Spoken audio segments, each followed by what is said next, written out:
Do you want to know what betrayal sounds like? Most people think it's a whisper behind your back. It's not. It's loud. It's violent. For me, it was the sound of cheap dorm room wood splintering at exactly 2:14 inches the morning. It was the deafening, soul-shaking scream of sirens bleeding through the walls, turning the Yale campus courtyard into a disco ball of red and blue panic. "Police! Hands where I can see them, now!" The shout hit me like a physical blow. Before I could even rub the sleep from my eyes, before I could process the nightmare unfolding, rough hands grabbed me. I was ripped out of my warm sheets and shoved against the cold cinderblock wall. A tactical flashlight blinded me, turning the world into a blur of shadows and shouting men. "Lisa Vance? You are under arrest for possession with intent to distribute." The words hung in the air like smoke. My throat went dry. I tried to speak, to tell them they had the wrong room, but a detective cut me off. He didn't look at me. He looked bored. He gestured to his partner with a lazy flick of his wrist. "Check the bed frame, left side." They didn't tear the room apart. They didn't toss my clothes or empty my drawers. They made a beeline for it. It took them exactly 30 seconds. 30 seconds to ruin a life. The officer reached under my bed frame and pulled it out. A gallon-sized Ziploc bag, taped haphazardly to the slats. He held it up to the light. It was packed tight with blue pills and white powder. That wasn't personal use. That was a felony. That was 15 years to life in a federal penitentiary. "Cuff her." The cold bite of the steel handcuffs snapping around my wrists was the only thing that felt real. But the true horror wasn't the cops. It was the walk of shame out into the hallway. Holly, my roommate, the girl I'd shared mac and cheese with for 6 months, the girl who cried on my shoulder about her student loans. She was standing there, wrapped in a blanket, trembling in the arms of a female officer. I tried to stop her. Holly sobbed, her voice pitching up, loud enough for every student peeking out of their doors to hear. I told Lisa to stop dealing, but she said she needed the money. I was so scared. It was an Oscar-worthy performance. Truly. As the officers marched me past her, Holly looked up. For a split second, a fraction of a moment that the cops missed, the tears stopped. The fear vanished. She looked me dead in the eye, and the corner of her mouth twitched upward. A smirk. A cold, calculated, "gotcha" smirk. I was shoved into the back of the cruiser. The hard plastic seat dug into my spine. Through the window, past the chaos of the flashing lights, I saw it. Parked deep in the shadows of an oak tree, half a block away. A black Mercedes S-Class. Tinted windows rolled down just an inch. Aunt Brenda. She didn't get out. She didn't run over to save her orphaned niece. She just sat there in the dark, watching the police haul me away like a piece of trash, like a vulture waiting for the carcass to stop twitching. The door slammed shut, sealing me in. The sirens screamed as we peeled away. They think I'm terrified. They think Lisa Vance, the spoiled, naive little heiress, is sitting back here crying, ready to sign whatever confession they put in front of her just to make it stop. But they're wrong. I'm not crying. In the darkness of that police car, with my hands shackled behind my back, I smiled. Because they didn't just frame me. They just handed me the weapon I've been waiting 2 years to use. The trap is set, and they just walked right into it. To understand why I wasn't screaming my innocence in that police cruiser, you have to understand that this wasn't the first time my life had been demolished in the blink of an eye. The first time didn't happen in a dorm room. It happened on a winding stretch of the Pacific Coast Highway, exactly 2 years ago. It was a Tuesday. My father, Richard Vance, was a man of routine. He was the kind of CEO who checked his own tire pressure before leaving the garage, a man who treated safety like a religion. He drove a custom-reinforced SUV that was built like a tank. Yet, the police report said the brakes failed. Just like that. They said the car went through the guardrail at 60 miles an hour, plummeting 300 feet into the jagged rocks below. They called it a tragic mechanical failure. I called it impossible. My father didn't believe in accidents. He believed in sabotage. 2 days before the crash, he had looked paler than I'd ever seen him. He kept checking the rearview mirror. He stopped eating. But a 19-year-old girl doesn't question her invincible father. I just assumed it was merger stress. I didn't know he was driving a coffin. The funeral was a spectacle. A sea of black umbrellas and fake tears from board members who were probably already calculating their bonuses. That was when the vultures landed. Uncle Arthur and Aunt Brenda. Before the funeral, I saw them maybe once a year at Christmas, usually asking my dad for a loan. They were the poor relations, the ones who looked at our estate with hungry, resentful eyes. But the moment the earth covered my parents' caskets, they transformed. They moved into the Vance Manor before the wake was even over. They fired the housekeeping staff that had raised me. They changed the locks. They called it consolidating assets. I called it an invasion. But the real knife in the back came a week later, in the mahogany-paneled boardroom of my father's law firm. Mr. Harrison, the family attorney, looked like he was about to vomit as he read the last will and testament. My parents had left everything to me. Every stock, every property, every cent of the billion-dollar Vance empire. I was the sole heir. But then came the addendum. The morality clause. I can still hear Mr. Harrison's shaky voice reading the fine print. Due to the young age of the beneficiary, full control of the Vance estate shall be transferred to Lisa Vance only upon her 21st birthday. However, should the beneficiary be convicted of any felony, or be found involved in any scandal regarding narcotics or moral turpitude prior to that date, she shall be deemed unfit. In such an event, full executorship and ownership shall permanently transfer to her legal guardians, Arthur and Brenda Miller. The room went silent. The air felt thin. I looked at Aunt Brenda. She didn't look at me. She was studying her manicure, suppressing a smile so sharp it could cut glass. "It's for your own good, Lisa," Uncle Arthur said, placing a heavy, sweating hand on my shoulder. "We just want to make sure you stay on the straight and narrow. It's what your father would have wanted." It was a lie. It was a target painted on my back. From that day on, my life turned into a calculated hell. They didn't wait for me to mess up. They actively tried to erase me. First, it was the eviction. "Tough love," they told the press. They said I needed to learn the value of $1. They kicked me out of the manor and cut off my access to the trust fund, leaving me with a stipend that barely covered tuition and a meal plan. I went from spending my summers in the Hamptons to counting quarters for laundry in a damp dorm basement. I learned what it felt like to be hungry. I learned that friends stop calling when you can no longer pay for the VIP table. I watched from afar as Brenda drove my mother's vintage Jaguar, and Arthur wore my father's watches. They were living my life, spending my inheritance, while I was drowning in coursework and isolation. They stripped me of everything, my home, my security, my name. But they missed one thing. The night before the accident, my father came into my room. He smelled of scotch and fear. He pressed something into my hand, a heavy, silver USB drive, cold against my palm. "Lisa," he had whispered, his voice cracking. "I encrypted this. The password is, it's something only you would know. Keep it safe. If anything happens to me, if they make a move, you take this to the authorities. Do not trust Arthur. Do not trust Brenda." I never got the chance to ask him what was on it. He left the next morning and never came back. For 2 years, that USB drive has been a dead weight in my pocket. I tried every password I could think of. Birthdays, anniversaries, pet names. Nothing worked. It remained locked. A silent vault containing the secrets of dead men. So, I kept it hidden. I played the part of the broken, poor little orphan. I let Aunt Brenda think she had won. I let her think I was weak, pathetic, and harmless. I let her get comfortable. But comfort breeds arrogance. And arrogance makes people sloppy. Sitting in the back of that police cruiser, watching the flashing lights reflect off Brenda's tinted window, I touched the small pocket inside my jeans. The USB drive was there. But it wasn't just a piece of metal anymore. Because 3 days ago, purely by accident, I figured out the password. And what I found inside didn't just prove my father was murdered. It proved that the morality clause wasn't a safeguard. It was a motive. They think they're sending a drug dealer to prison tonight.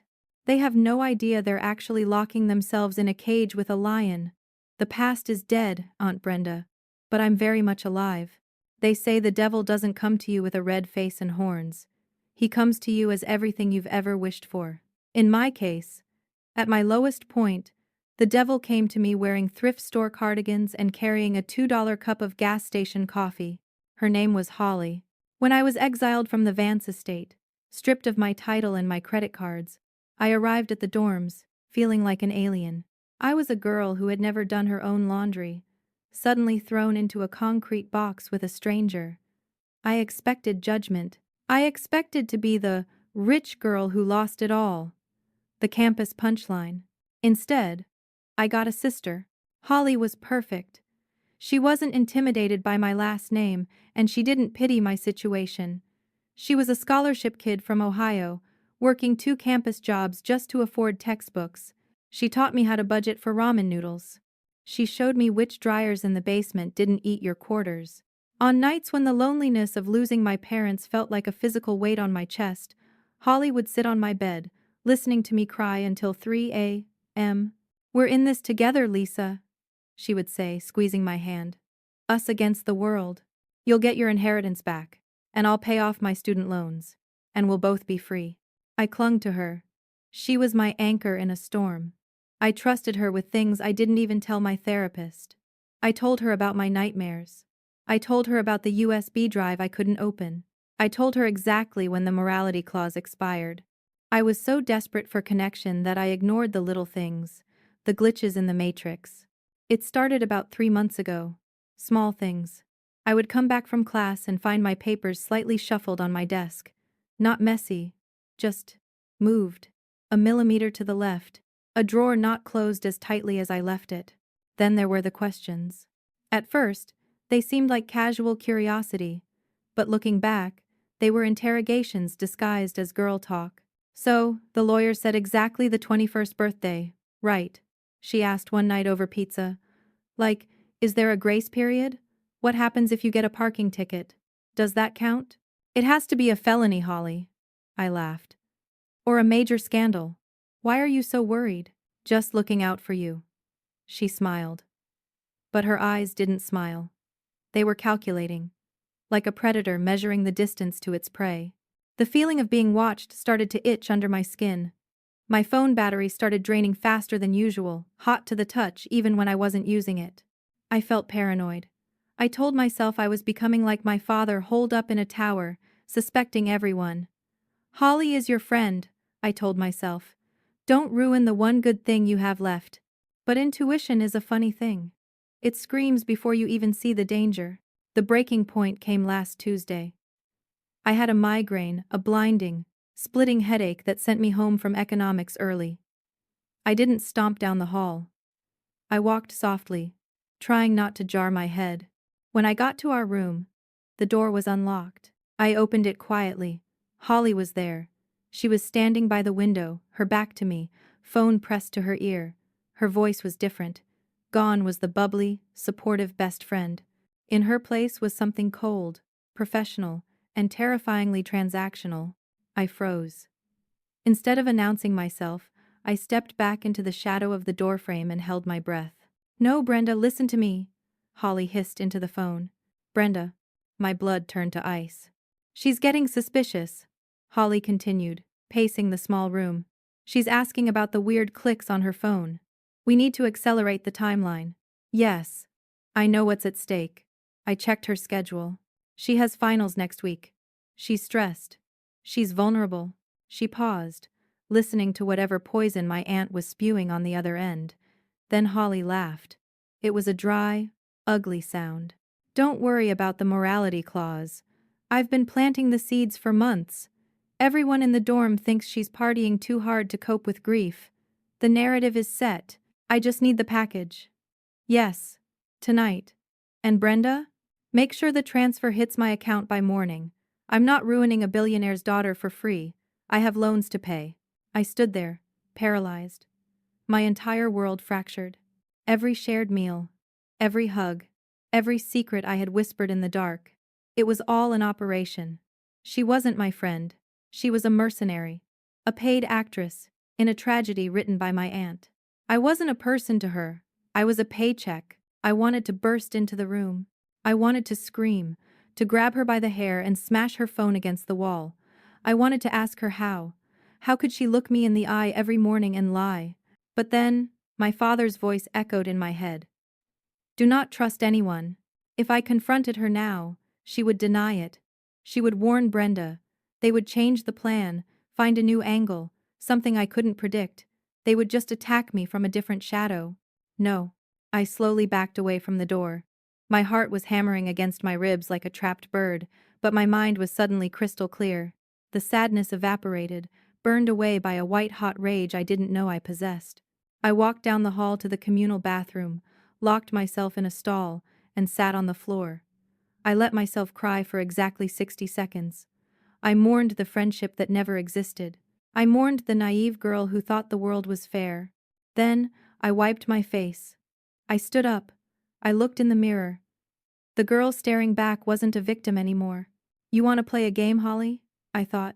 You want to sell me out for tuition money? Fine. I went back to the room.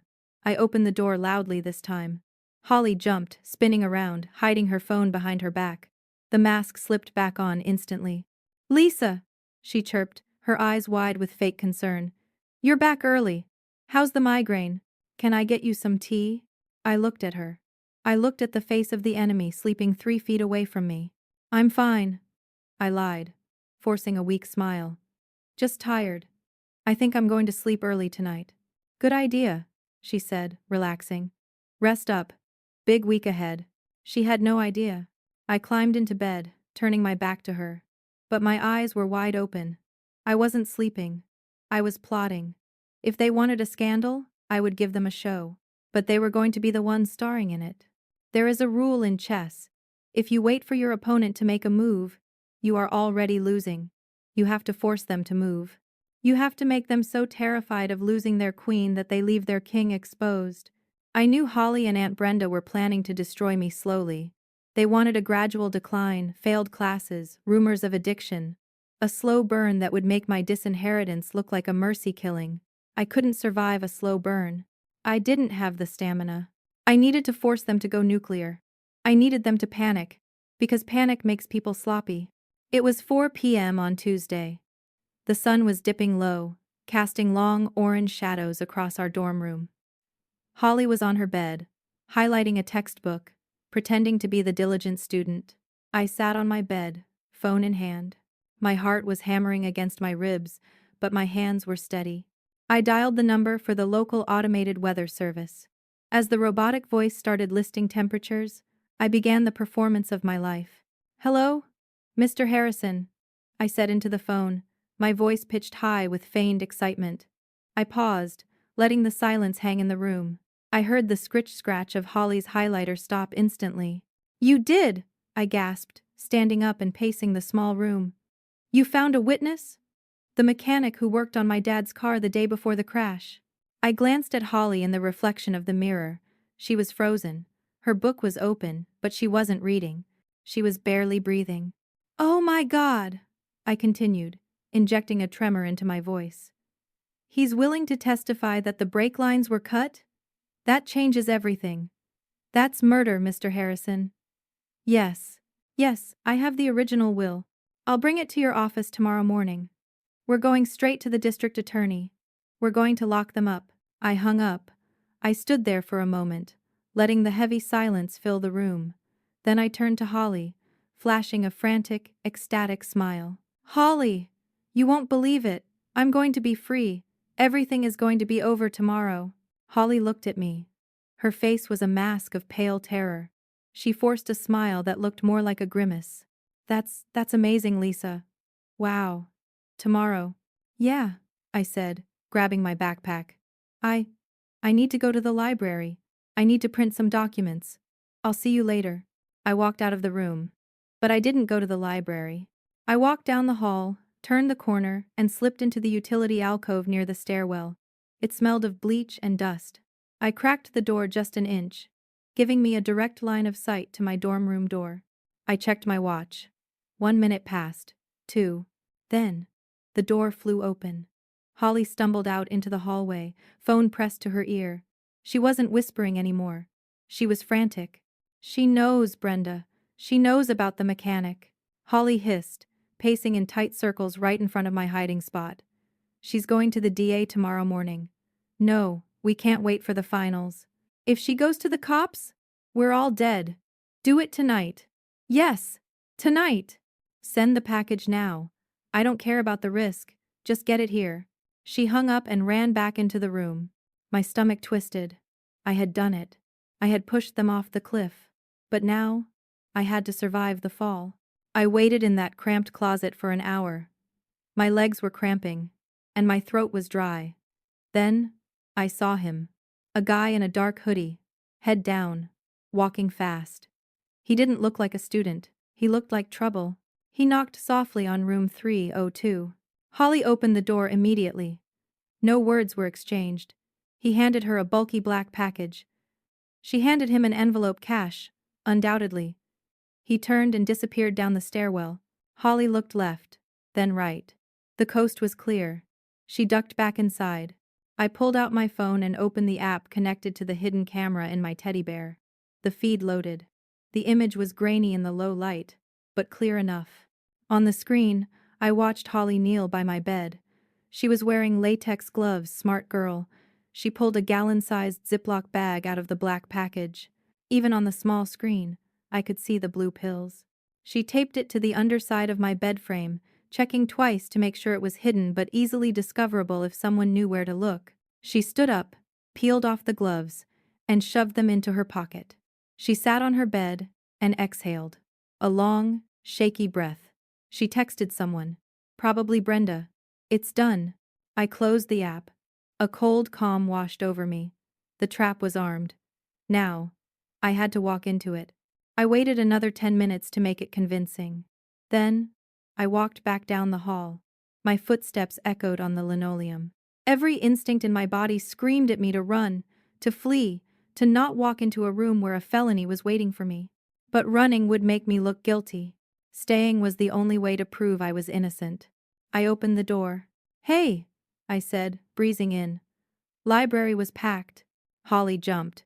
She was sitting on her bed, pretending to listen to music. "Oh, hey, you're back late." "Yeah, big day tomorrow," I said. I changed into my pajamas. I brushed my teeth. Then, I did the hardest thing I have ever done in my life. I climbed into my bed. I laid down, knowing that directly beneath my spine, separated by only a few inches of mattress and wood, was enough contraband to end my life. "Good night, Holly," I said, staring at the ceiling. "Good night, Lisa," she replied. Her voice was steady. She thought she had won.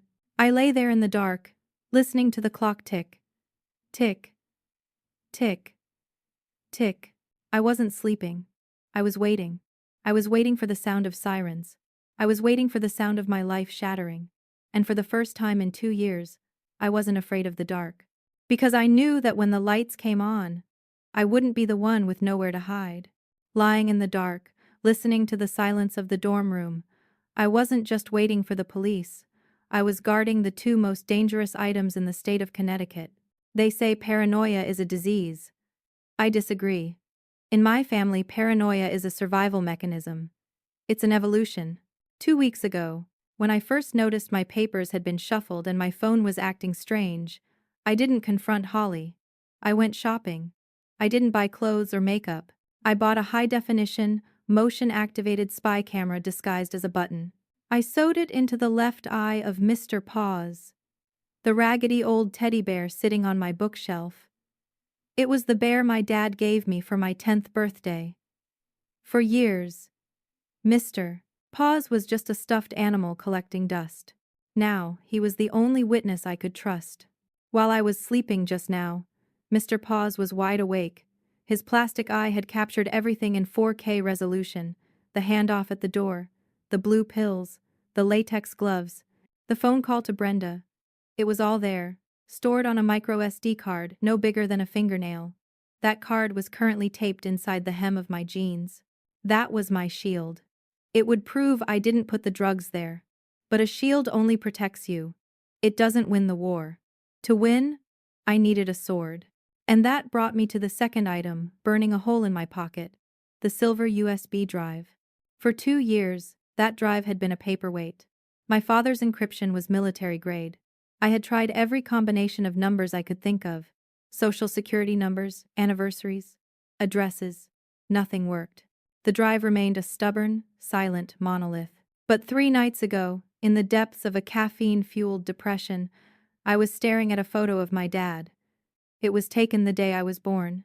On the back, In his messy handwriting, he had written, 7:04 a.m., the moment my life actually began.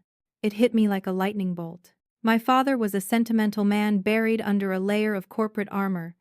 He didn't care about dates. He cared about moments. I plugged the drive into my laptop. My hands were shaking so hard I could barely type. I entered the time of my birth. 0704. The screen flickered. Then a green bar appeared. Access granted. I stopped breathing. 2 years of silence, broken by 4 digits. Folders began to populate the screen. Thousands of documents. I opened the first folder titled Ledger. It was a forensic accounting of the Vance Corporation. It showed wire transfers, millions of dollars siphoned from the company accounts into shell companies in the Cayman Islands. The beneficiary? Arthur Miller. My uncle hadn't just stolen my inheritance. He had been stealing from my father for a decade. But that was just the white-collar crime. The real horror was in the folder marked Audio. There was only one file: voice, memo, final, wave, dated the day before the crash. I put on my headphones and pressed play. Hearing my father's voice after 2 years felt like a physical blow to the chest. He sounded tired. He sounded terrified. If you are listening to this, Lisa, then I failed. I failed to protect you. Arthur knows that I found the missing money. Brenda threatened me today, she said. She said accidents happen on winding roads. I checked the car, but I can't shake this feeling. I'm recording this as an insurance policy. If I die, it wasn't an accident. They want the company, Lisa, and they will kill to get it. I sat there in the dark library, tears streaming down my face, listening to a dead man plead for his life. The puzzle was complete. The drugs under my bed were just a distraction. The morality clause was just a tool. This was the truth. They killed my parents for money, and now they were trying to bury me in prison to keep the secret buried with them. I wiped my eyes. I ejected the drive safely and put it in my pocket. So here I am, lying in bed, waiting for the sirens. I have the camera to clear my name. I have the USB to bury them. I am not a helpless victim anymore. I am a walking, breathing evidence locker. Arthur and Brenda think they are fighting a scared little girl. They don't realize they are fighting a ghost. My father gave me the weapon, and tonight, I'm going to pull the trigger. They're here. Showtime. The interrogation room was a box of gray concrete and fluorescent hums. It smelled of stale coffee and industrial cleaner. Across the metal table, Detective Miller looked at me with a mixture of pity and exhaustion. He had seen this story 1,000 times. A rich kid spiraling out of control, desperate for a plea deal. He pushed a paper across the table. You have the right to an attorney, Lisa. Your aunt has retained the best criminal defense firm in the state. They are waiting in the lobby. Do you want me to bring them in? I looked at the two-way mirror. I knew they were watching.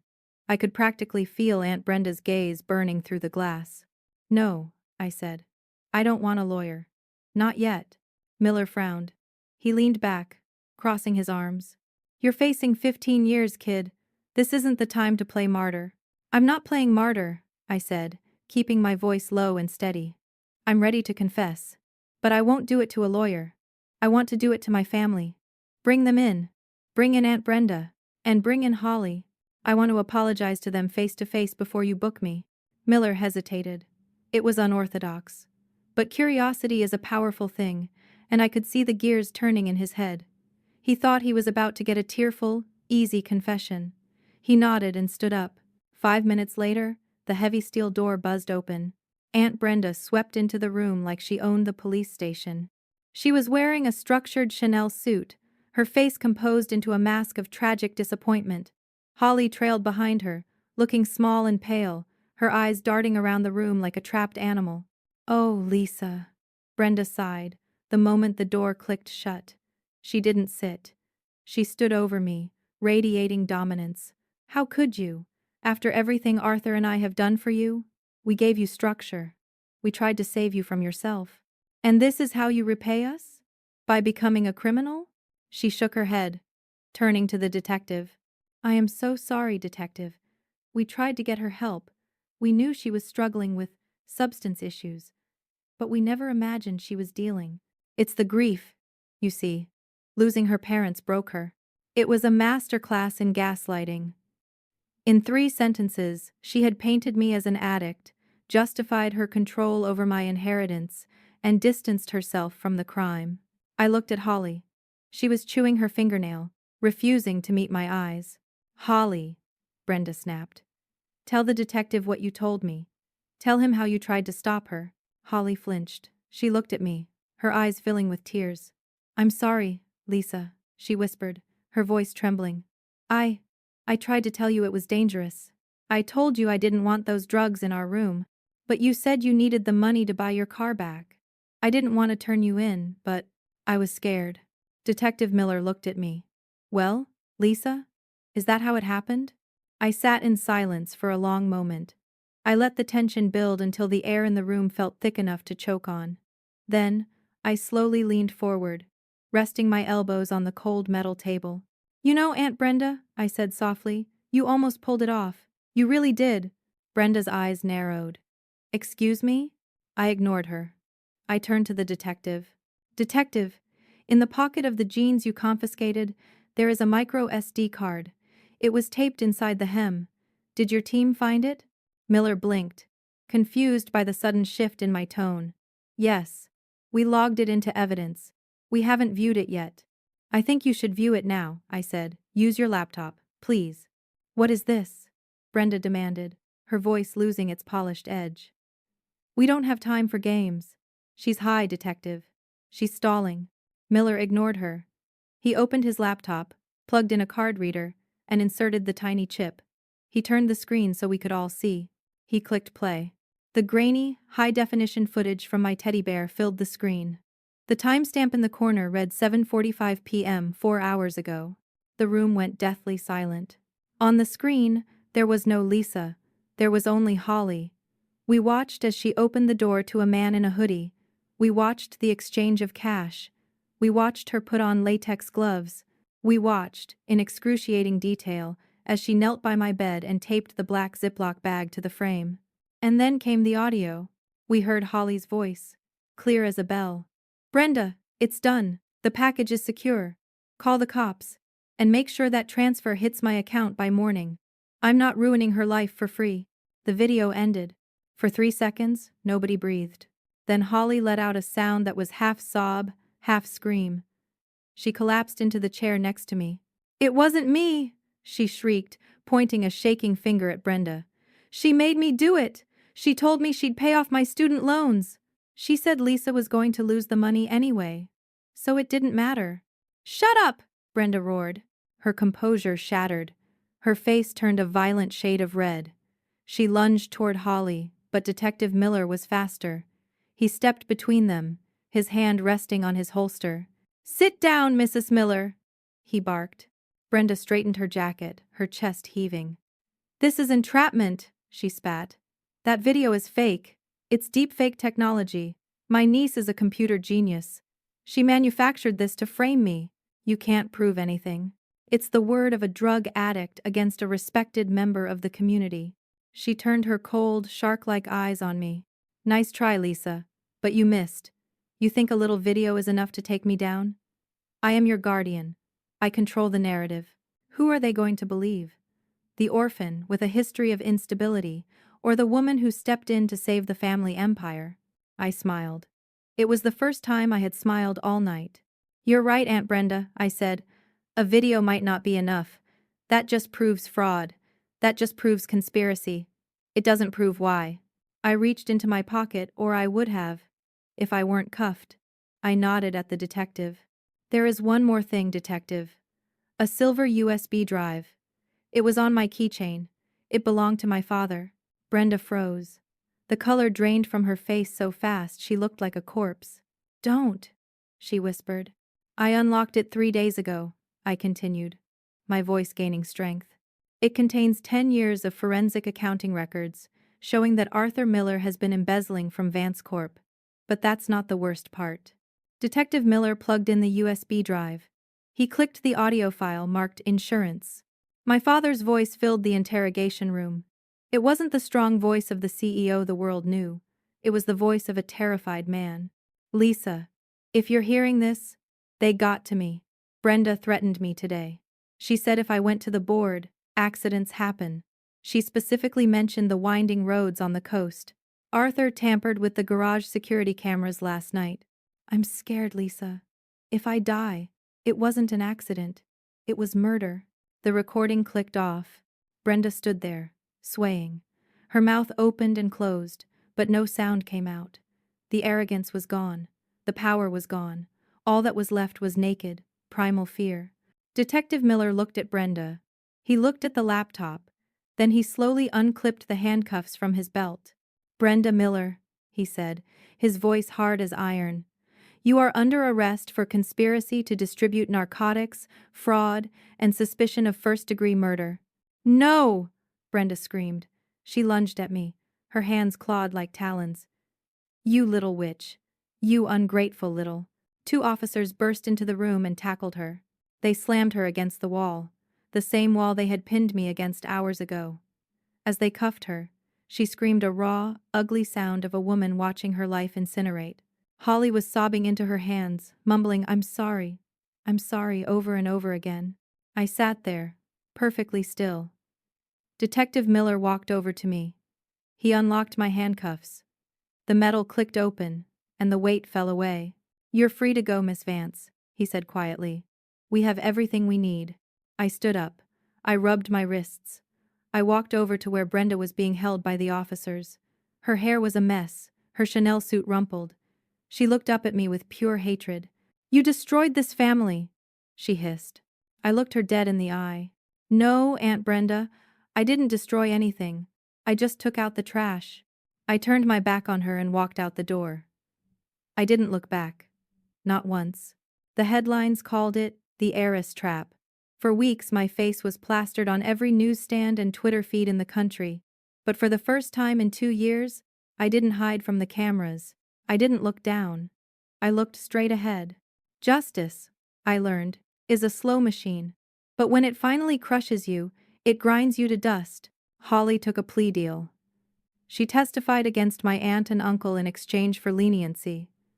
She got 5 years in a minimum security facility for possession and conspiracy. 5 years of her youth, traded for a promise of $20,000 she never even received. I saw her one last time in the courtroom. She looked at me, hoping for forgiveness. I gave her nothing.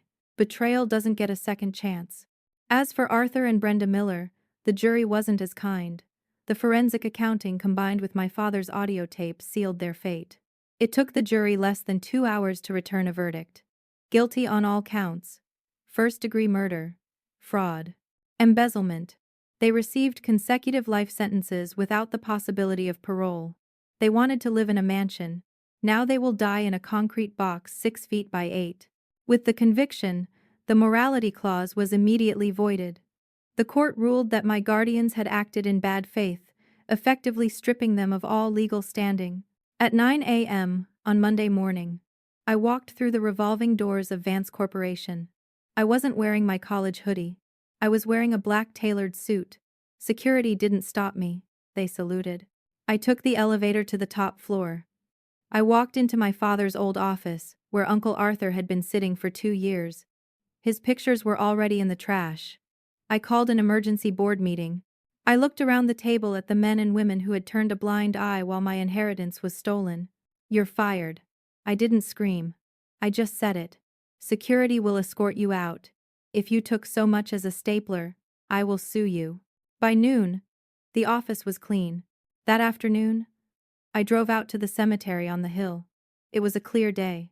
The Pacific Ocean glittered in the distance, the same ocean that had claimed my parents. I stood in front of their headstones. For 2 years, I hadn't been able to visit. I felt too ashamed, too weak. But today, I placed a white lily on the grass. It's done, Dad, I whispered. The wind caught my words. I opened the morality clause lock. I took back the company. I stood there for a long time, thinking about the girl I was before the arrest. That naive, trusting girl was gone. She died in that police car. And the woman standing here? She was forged in fire. I learned that family isn't about whose blood runs in your veins. It's about who stands beside you when the world is burning. Blood makes you related. Loyalty makes you family. I touched the cold stone of my father's grave one last time. Rest easy, I said. I'll take it from here. I turned around and walked back to my car. The engine roared to life. I didn't look in the rearview mirror. There was no point. The past was buried. The road ahead was wide open, and for the first time in my life, I was the one behind the wheel.